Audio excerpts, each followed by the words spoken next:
Rule number 6. Dedicate your life to something. To know what counts and what doesn't, you have to know what you are dedicating your life to. There are, of course, no right or wrong answers to this one, as it's a very personal choice, but it's really useful to have an answer rather than not really knowing. As an example, my own life has been driven by two things.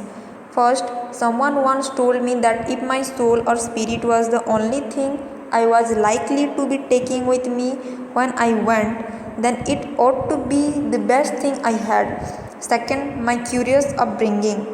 The first one is not for me, at least in any way religious, it just struck a chord with me, triggered something, whatever it was I was taking with me, then perhaps I ought to do a bit of work on it. Make sure it really is the very best thing about me. That got me thinking, how on earth do you go about that? The answer still is that I have not got a clue. I have explored and experimented, learned and made mistakes, been a seeker and a follower, read and observed and wrestled with these great problems all my life. How do you go about improving your life on that level?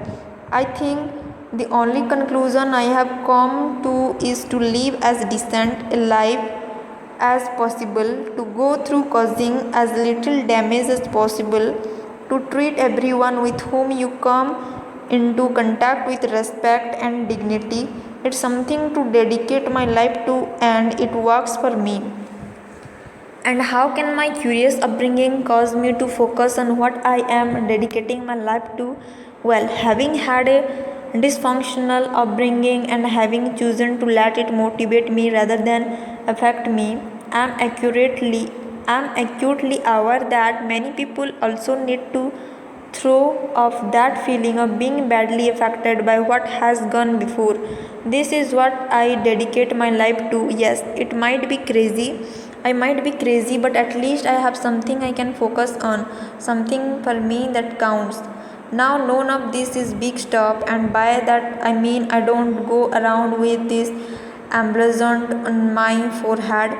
Templar dedicates his life to dot sort of thing. It's more that quietly in my heart I have something that I can devote my attention to. It's a yardstick by which I can measure first how I am doing, second what I am doing, and third where I am going. You don't need to trumpet it, you don't need to tell anyone. See, rule number 1. You don't even need to think it out in too much detail. A simple internal mission statement will do. Disney's mission, for example, is to make people happy. Decide what it is you are dedicating your life to. It makes the rest much easier. It's a yardstick to measure. That is, first how I am doing, second what I am doing, and third where I am going.